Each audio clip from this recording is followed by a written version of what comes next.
आपकी मनसा क्या है? आपको मैंने कितना समझाया लेकिन आप तो माने ही नहीं। आप तो अपनी भक्ति और शक्ति से सबके दिल जीतते रहे। अब ऐसे थोड़े ना चलता है। मैंने अपना शरीर लुटाया है, ऐसे थोड़ी ना चुप रहूंगी। लीजिए, अगर ये चुप बैठ भी गई तो हम चुप नहीं बैठने वाले। क्यों गजेंद्र? मैं चुप नहीं हूँ बाबा जी। वीडियो क्लिप न्यूज चैनल्स भेजने को तैयार है। कुछ एमएमएस भी भक्तों तक वायरल हो जाएंगे। फिर तो प्रभु देवता से दानव कहलाएंगे। आपको क्या चाहिए? सिर्फ 4 करोड़।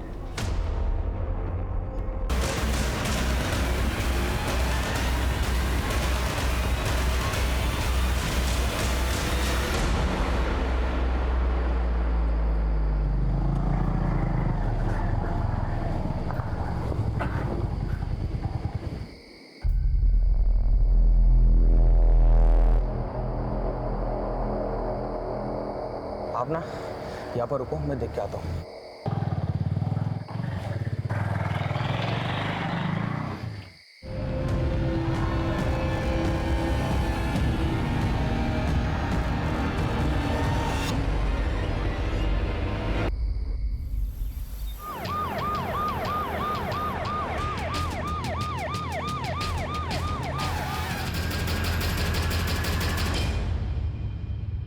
पर मुझे लग रहा है इस सब में दीपेश या उसकी फैमिली का इन्वॉल्वमेंट हो सकता है, क्योंकि ऋतु बादल की वजह से उसकी फैमिली को काफी जिल्लत झेलनी पड़ी थी। क्या नाम था लड़के का? दीपेश तोमर सर। क्या हुआ? अभी भी जेल में। केस की सुनवाई हो चुकी है लेकिन केस का फैसला आना बाकी है। मोबाइल फोन या पर्स वगैरह कुछ मिला? No sir. बॉडी को पंचनामे के बाद पोस्टमार्टम के लिए भेज दो।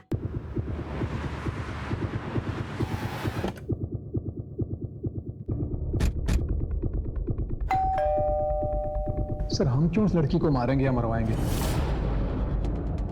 हमारे बेटे की जो जिंदगी बर्बाद होनी थी वो तो हो ही गई। सेशन कोर्ट ने तो अपना फैसला सुना दिया, आप हाई कोर्ट में अपील कर देते। वैसे भी ऋतु तो मर चुकी है, आप कोई ना कोई जुगाड़ करके अपने बेटे दीपेश को जेल से निकलवा लेते। हम कुछ नहीं करने वाले सर। ये दीपेश के साथ फोटो में ये शख्स कौन है? ये मेरा छोटा बेटा सर्वेश है, केरला गया है। हम आयुर्वेदिक दवाई के थोक विक्रेता हैं, वही लेने गए। जरा फोन लगाइए उसे। लगे लगे।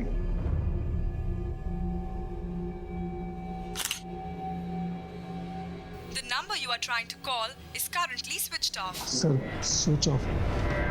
Switch off. एक काम करो, इनके फिंगरप्रिंट्स लो।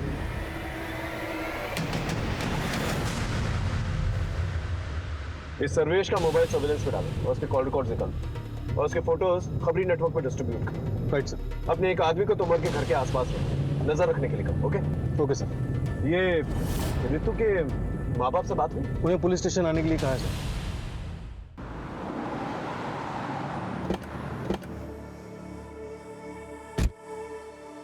सर मेरी बेटी लड़ाई लड़ते लड़ते थक गई थी, फिर भी उसे किसी ने मार दिया।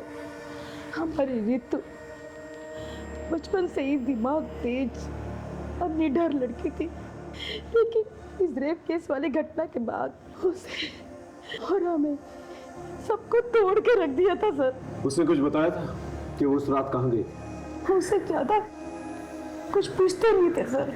उससे कुछ पूछते तो वो जल्दी चिढ़ जाते थे। मेरी बेटी अंदर से बहुत ही टूट गई थी। सर ये लेटर ऋतु दीदी के डेस्क से मिला था।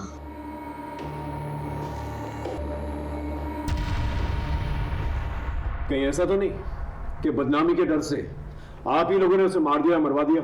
ऐसा नहीं है सर, मुझे अपनी बेटी ऋतु से बहुत उम्मीदें थी। मैं अपनी उम्मीदें हार गया था, इसलिए सर मैं बहुत परेशान हो गया था। ऋतु की बेहतरी के लिए हमसे जो बन पड़ रहा था, जो कर सकते थे सर, हमने बहुत कोशिश की। माँ मैं कैसे शादी करूँ? अभी मैं अपने पैरों पे भी खड़ी नहीं हुई हूँ। ना तो मेरे पास जॉब है, ना तो मेरे पास सेविंग्स और ना ही खुद का घर है। अब आप खुद बताओ, अगर मैं सेटल हो जाती हूँ और कल को मेरा डाइवोर्स हो जाता है तो कहाँ जाऊँगी, क्या करूँगी? अरे तुम लोग तो ऐसे बात करो जैसे कि इस रेप की घटना के बाद कोई भी लड़का उतावला हो रहा होगा इससे शादी करने के लिए। हर जगह से रिजेक्शन आ रहा है। आखिर तुझे जरूरत क्या थी ये केस करने की? पापा वो मेरा कलीग था, हमें क्लाइंट पीपीटी रेडी करनी थी। अब मुझे क्या पता था कि वो मेरी ड्रिंक स्पाइक कर देगा और मेरे साथ वो सब कुछ करेगा। अब मैं बाहर वालों को क्या बोलूं जब आप लोग ही मुझ पे ट्रस्ट नहीं करते। ऐसा नहीं है सर कि हम अपनी बेटी ऋतु पर ट्रस्ट नहीं करते थे, लेकिन लोगों की बातों और उनके तानों ने हमें फ्रस्ट्रेट कर दिया था सर। और जैसे जैसे ये केस की सुनवाई होती रही, मीडिया और सोशल ऑर्गेनाइजेशन ने उसकी लड़ाई को सराहा और इसके बाद ऋतु के मन में आत्मविश्वास फिर से जगने लगा था। फिर सर हमने उसे नए सिरे से सब कुछ करने को कहा। देख बेटा, जो मैं तुझे उपाय बता रहा हूँ ना, उसे मान। मैं किसी साधु संत के पास नहीं जाऊंगी, पर किसी साइकेट्रिस्ट को तो कंसल्ट कर सकती है। I mean, किसी से भी कंसल्ट करो, पर करो, जाओ कहीं। उसके बाद वो कहाँ गई? सर फिर वो साइकेट्रिस्ट डॉक्टर रूपसी बसी से मिलने गई थी। सर ऋतु के मर्डर में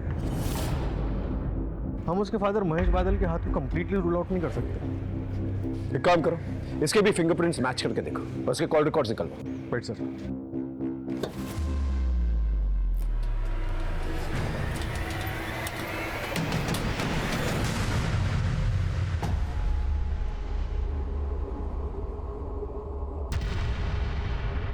पिछले महीने का चढ़ा हुआ पहले ही ले जा चुकी है। अब जो कुछ भी जमा पूंजी है यही है।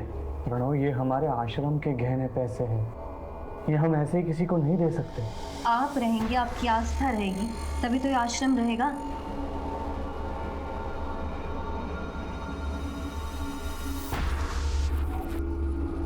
कितने पैसे है ये? कुल 25 लाख। और बाकी के पैसे? इससे ज्यादा नहीं मिल सकता। बाबा के टट्टू, तुम ज्यादा मत बोलो। अगर आप पीछे की जमीन का एक छोटा सा हिस्सा बेच देंगे ना, तो किसी को कुछ पता नहीं चलेगा। खरीदार मैं लेकर आ जाऊंगी, आप बस जमीन के कागजात तैयार करवा दीजिए।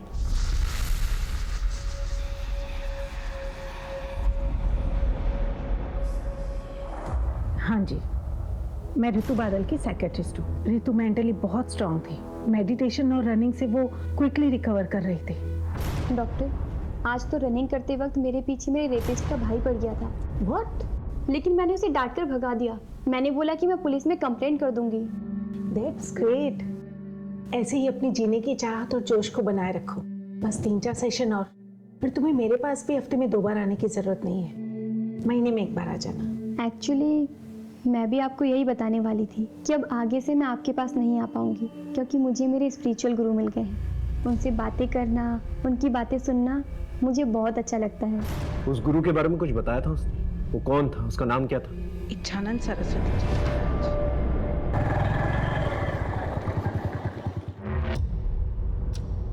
नीतू, नीतू, ऋतु,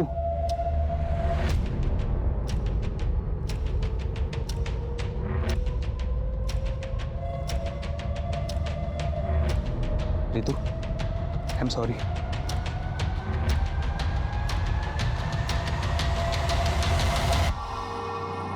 ऋतु, क्या हो भाई, फिर से कोई बुरा सपना देखा क्या? आप भूल क्यों नहीं जाते कि आप गाजियाबाद में नहीं हो, बल्कि अपने घर ऋषिकेश में हो?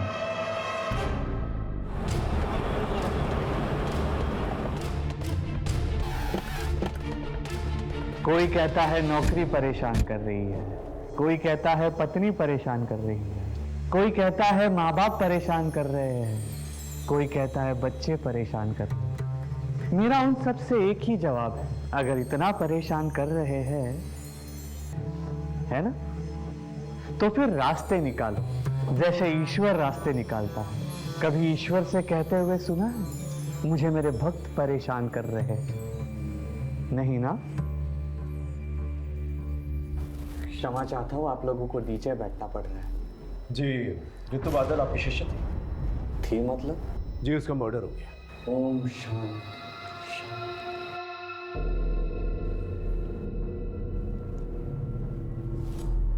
कब?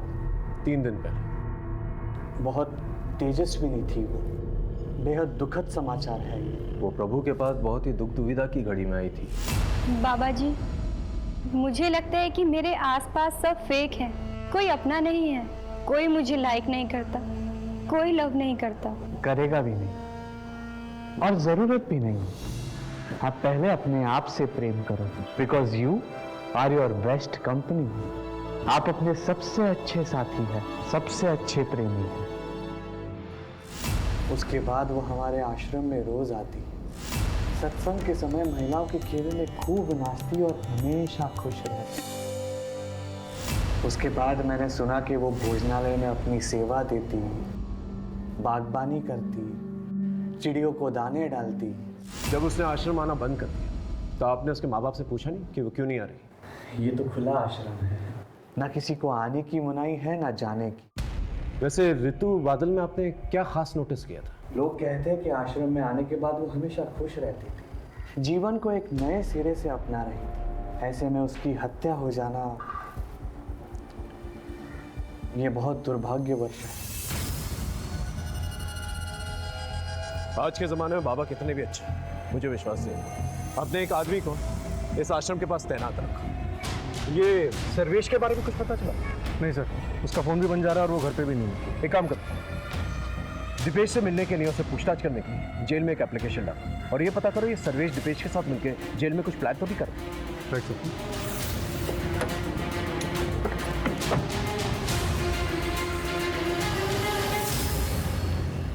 ये रही ऋतु बादल की पोस्टमार्टम रिपोर्ट। रिपोर्ट के हिसाब से मौत रात 11:30 से 1:30 के बीच में हुई और मौत गला दबाने की वजह से हुई। इसके अलावा कोई खास इन्फॉर्मेशन नहीं है। कॉल रिकॉर्ड्स में कोई सस्पिशियस? नो सर, लेकिन ऋतु का फ़ोन मौत के ठीक 1 महीने पहले से दिन में काफ़ी टाइम के लिए बंद रहने लगा। लोकेशन चेक किया? कहाँ ऑन हुआ, कहाँ ऑफ हुआ? सर, बाबा के आश्रम में ऑफ होता था और घर में ऑन होता था। सर हाँ सर, ये रहे फिंगरप्रिंट रिकॉर्ड्स। ओके, इसके मुताबिक ऋतु के गर्दन पे जो फिंगरप्रिंट्स मिले वो उसके माँ बाप से मैच नहीं करते और ना ही दीपेश के बाप से मैच करता है।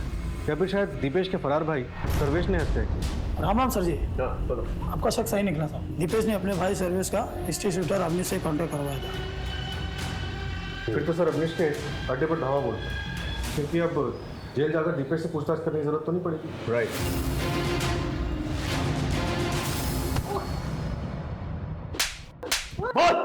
बता दो सब सर्वेश मुझे मिला था और उसने ऋतु बादल को मारने की बात भी किया था मुझसे। तूने उसे मार डाला? नहीं, मैंने नहीं मारा था, क्योंकि एक रोज पहले वो मुझे एडवांस के पैसे देने वाला था, लेकिन पैसे लेके वो आया ही नहीं। फिर दूसरी सुबह हमें पता चला कि उस लड़की की मौत हो गई। सच बोल रहा? भगवान की कसम साहब, सच बोल रहा हूँ। ये सर्वेश तुमर के बारे में पता कर।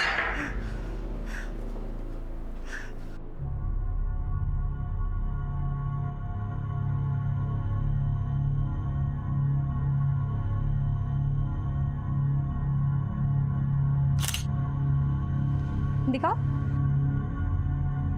अच्छी आई है ना? अच्छी आई है। ये देखो। नीतू जी, मैंने आपके बारे में न्यूज़पेपर में पढ़ा था। तो क्या सोचा तुमने? लड़की ने लड़के को फंसा लिया? नहीं, मैंने ऐसा नहीं सोचा। मतलब मैंने सोचा कि आपके अंदर इतनी हिम्मत कहाँ से आई। मतलब आपका रेप हुआ, उसके बाद आप सीधे हॉस्पिटल गई, उसके बाद आपने मेडिकल एग्जामिनेशन करवाया, फिर आप पुलिस स्टेशन गई, रिपोर्ट लिखवाई। क्योंकि मैं अगर पूरे प्रोसेस से नहीं जाती तो अब कहीं पकड़ा ही नहीं जाता। मतलब वो इतने बड़े बिजनेसमैन का बेटा, वो तो आप जानते ही हो। और आपको सेंस भी हो गया होगा कि वो कल जाकर आपको बदनाम तो करेगा ही, आपकी नौकरी भी चली जाएगी, आपके परिवार वाले आप पर सवाल भी उठाएंगे। यही तो प्रॉब्लम है। आज तक औरतें और लड़कियां यही सोच कर अत्याचार सहते आ रही, पर अब नहीं। आखिर हमारे समाज में कभी ना कभी किसी ना किसी को तो कदम उठाना पड़ेगा। ये आपने सही कहा। वैसे मैं ना आपका बहुत बड़ा फ़ैन हूँ। मतलब आपको कभी भी मेरी ज़रूरत पड़े ना तो प्लीज़ आप मुझे बुलाइए।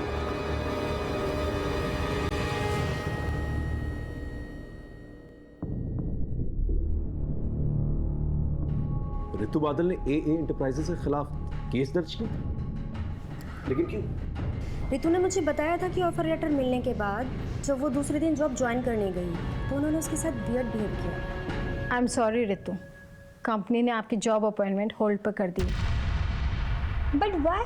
वेल, हमें पता चल गया कि तुम्हें पिछले जॉब से क्यों निकाला गया था।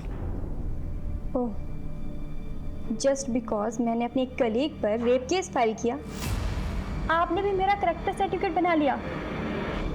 आपने एक बार भी ये नहीं सोचा कि शायद वाकई मेरा रेप हुआ था। अजी मेरे साथ है, कल आपके साथ भी हो सकता है। I can understand Ritu, but frankly speaking her company के टॉप मैनेजमेंट मर्द होते हैं, एंड ऑफ द रिकॉर्ड हमारे एमडी को तुम्हें अपॉइंट करने में रिस्क लग रहा है। सीरियसली? आपकी कंपनी तो अपने आप को वीमन फ्रेंडली क्लेम करती है ना, लेकिन आज पता चला आपकी कंपनी की पॉलिसीज भी ड्यूबियस है और आपकी कंपनी भी बाकी की कंपनियों की तरह हिपोक्रेट है। आपने बिल्कुल अच्छा नहीं किया। मैं आपको ऐसे नहीं छोड़ूंगी, मैं इस कंपनी को कोर्ट में सू करूंगी।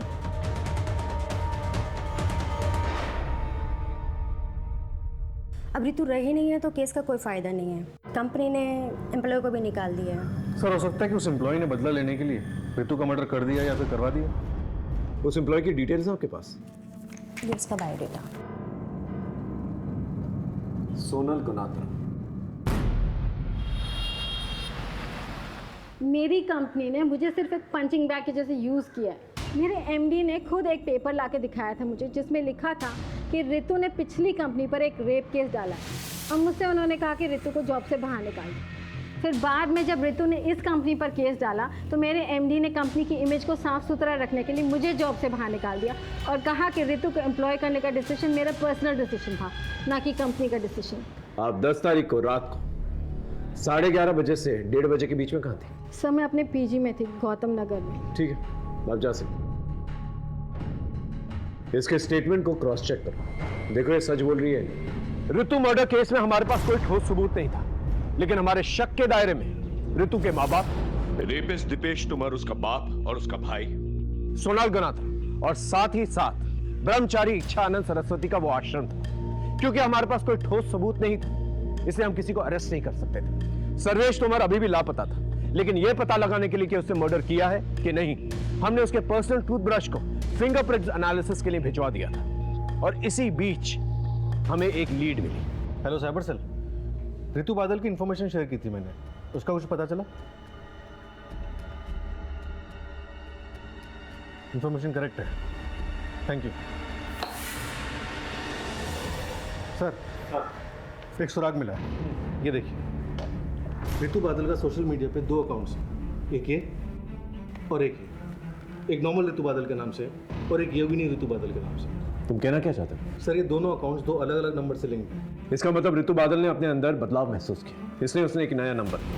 सर, साइबर सेल से ये दूसरा नंबर मुझे जल्दी मिल जाएगा। इसके बाद मैं इसके कॉल डिटेल्स और इसकी लोकेशन डिटेल्स दोनों निकलवा दूँ। गुड। नमस्ते बाबा जी। ये लीजिए। परेशान ना बाबा जी, मैं सलोनी जी की कोई बात टाल नहीं सकता। ज़मीन पे कंट्रोल आपका ही रहेगा। मुझे लंदन हेड ऑफिस को नए नए इन्वेस्टमेंट दिखाने होते हैं, वो मैं दिखा दूंगा और इस तरह आपके पैसों की प्रॉब्लम भी सॉल्व हो जाएगी। और फिर जब आपके पास पैसे आ जाएंगे, आप अपनी ज़मीन वापस ले लीजिएगा।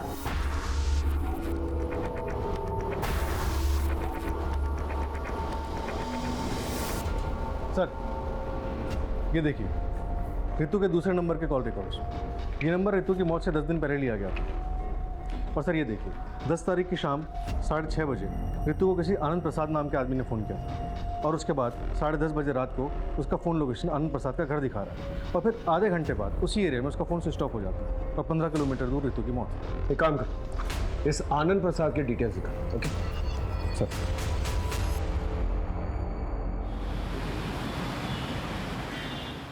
मिस्टर आनंद प्रसाद इस लड़की को जानते हैं? हाँ हाँ, ये तो वही लड़की है जो मेरे पास जॉब के लिए आई थी। Hello sir. बैठो बैठो। आप मिलने के लिए बहुत डेस्परेट थे मिस ऋतु? एक्चुअली सर, आपकी कंपनी की अपॉइंटमेंट के बारे में मुझे आज ही पता चला, तो मैंने सोचा कि वैकेंसी फुल होने से पहले मैं आपसे आके घर ही मिल लूँ। कितनी देर तक थी आपके घर पे? तकरीबन आधे घंटे में। उसके तुरंत बाद उसका मोबाइल नेटवर्क ऑफ हो जाता है, उसके आधे घंटे की दूरी पे उसका मर्डर हो जाता है। क्या बात कर रहे हैं आप? मैंने तो उसे जॉब पे रखने का मन बना लिया था। ठीक है, थैंक यू वेरी मच, आप जा सकते हैं। सर वैसे तो ये आनंद प्रसाद एमडी है, लेकिन मुझे इस पे भी शक हो रहा है।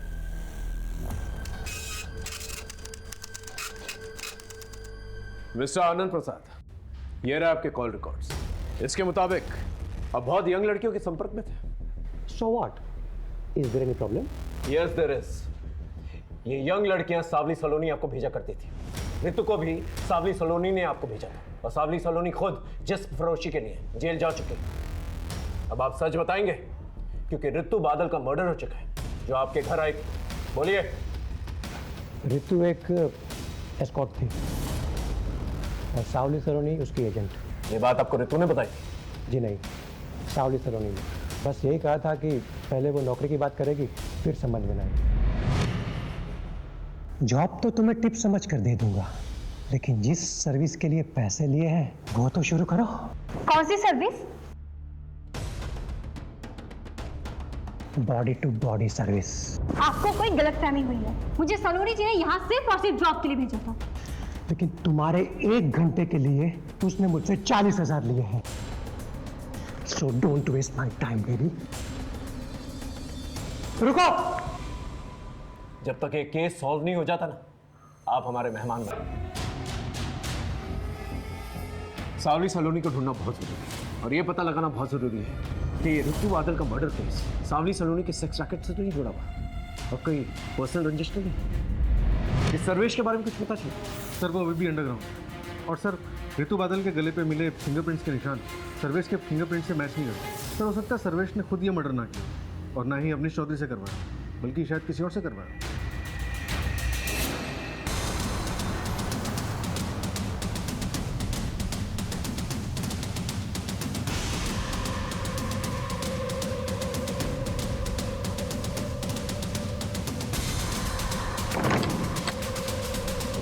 क्या हुआ? बाहर पुलिस आई है। पुलिस? तोड़ दो। पुलिस आ गई। छापा पड़ गया। भागो।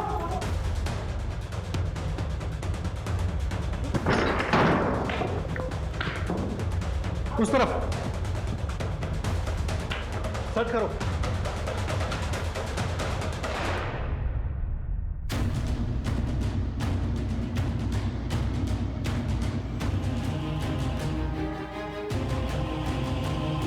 सर एक हार्ड डिस्क मिला है, और इसके अलावा सारा सामान रेगुलर है।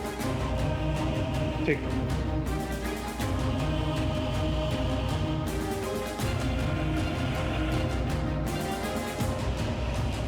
और सर इसमें काफ़ी आदमी ऐसे हैं जो कोई मूवमेंट नहीं कर रहे हैं।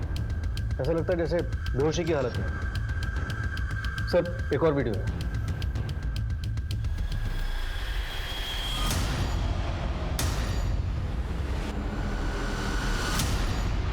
ये सत्य है कि सावली सलोनी मुझे ब्लैकमेल कर रही थी।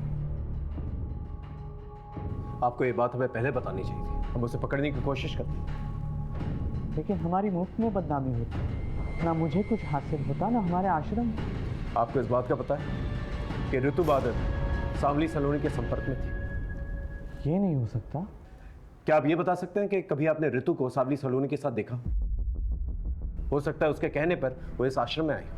जी नहीं, हमें ऐसी कोई जानकारी नहीं थी, और ऋतु का परिवार हमारे आश्रम से सालों से जुड़ा हुआ है, तो फिर वो सावली सलोनी के कहने पर हमारे आश्रम में क्यों आएगी? ये सावली सलोनी आपको ब्लैकमेल क्यों कर रही थी? यही सवाल मैंने उससे भी किया था। तुम्हारे इस धर्म के धंधे ने, धंधा नहीं, आस्था बोलिए। हाँ वही तुम्हारे इस आश्रम के कारण लोगों ने मेरे ठिकाने पर दारू पीना, चरस गांजा फूकना, सेक्स करना कम कर दिया है। इन सब की भरपाई के लिए तुमको पैसा देना होगा। हम बहुत जल्द सावली सलोनी को पकड़ लेंगे। अगर वो आपके संपर्क में आती है तो प्लीज हमें इन्फॉर्म कीजिएगा।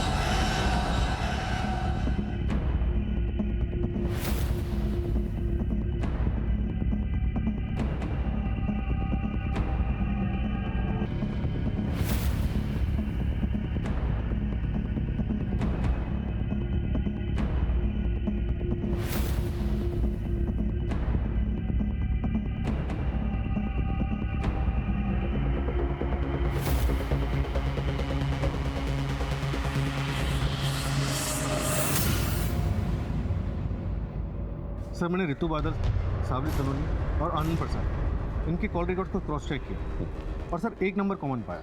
किसका? चमन श्रीवास्तव, ये उसका फोटो। ये नंबर हरिद्वार के एड्रेस पर रजिस्टर्ड और सर इस नंबर की कॉल लोकेशंस और रितु की कॉल लोकेशंस सब मैच करते हैं और रितु के मर्डर साइट से भी मैच करते हैं। और मर्डर के बाद? मर्डर के बाद 2 दिन पहले तक इसका लोकेशन ऋषिकेश ही दिखा रहा। एक काम करो, तुम ऋषिकेश जाओ और इस चमन के बारे में पता करो। सर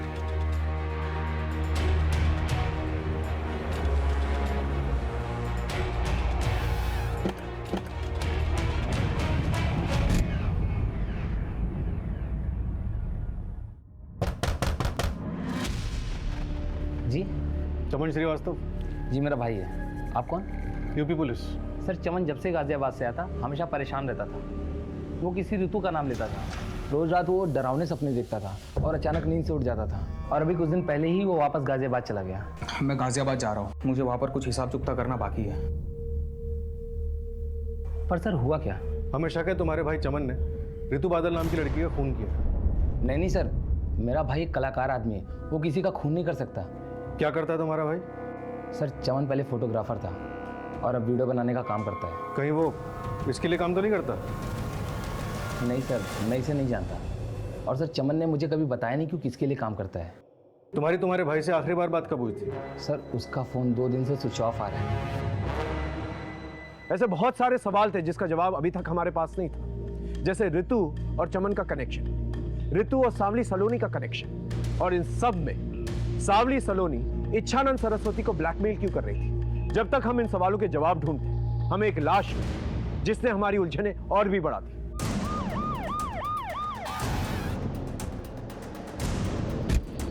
चमन श्रीवास्तव की बॉडी मिली है सर, किसी तेज धार वाले वेपन से उसका पेट काटा गया। मर्डर वेपन मिला?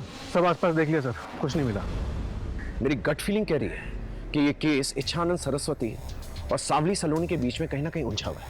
सर आश्रम पे हमारी नजर है, लेकिन सावली सलोनी का कोई ठिकाना नहीं मिल रहा। ऐसे बैठे रहने से तो कुछ भी नहीं होने वाला। एक काम करो, तुम कस्टमर बन के रेड लाइट एरिया में जाओ और सावली सलोनी के बारे में पता करो। ये कहीं ना कहीं तो अपना धंधा चला रही होगी।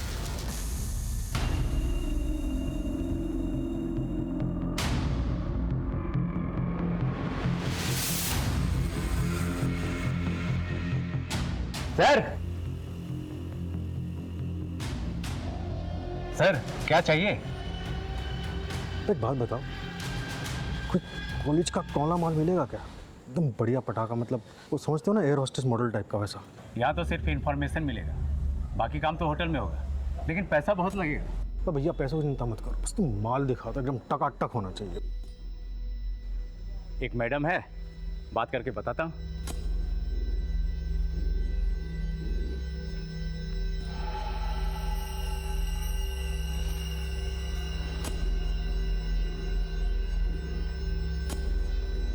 सर गाड़ी वाड़ी है क्या? तो गाड़ी है ना बाबू, इधर है, चलो आओ। चलिए चलो।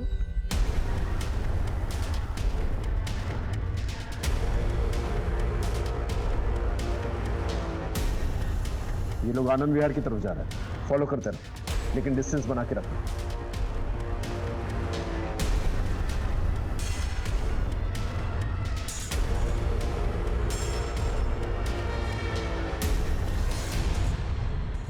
सलोनी जी। सर ये सलोनी जी ही हैं जिसके पास गाजियाबाद में किसी भी टाइम पर टॉप क्लास की इंटरनेशनल लड़कियां मिलती हैं। अच्छा तो ये हैं। आप इंजॉय कहाँ करेंगे, यहाँ या होटल में?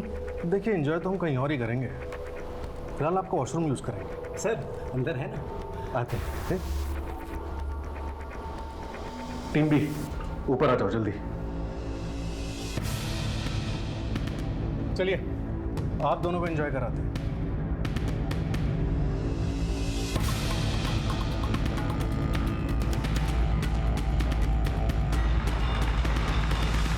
बहुत नचाया तुमने हमें सावली सलोनी, अब सच बोलने का टाइम आ गया है। क्यों मारा रितु को?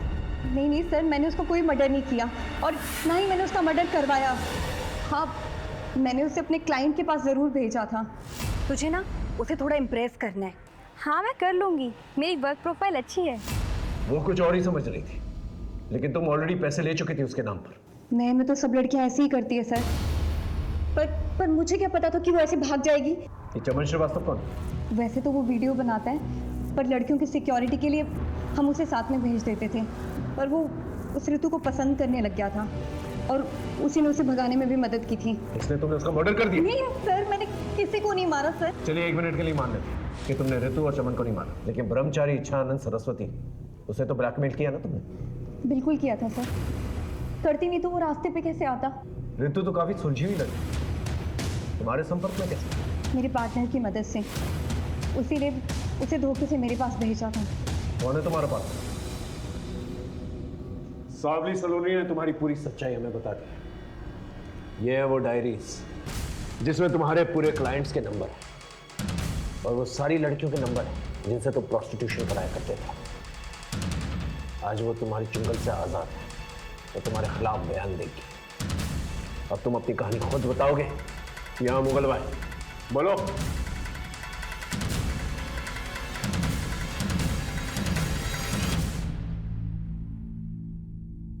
देखिए, मैं पहले ही क्लियर कर दूं कि ना ही मैंने ऋतु को मारा है ना मरवाया है।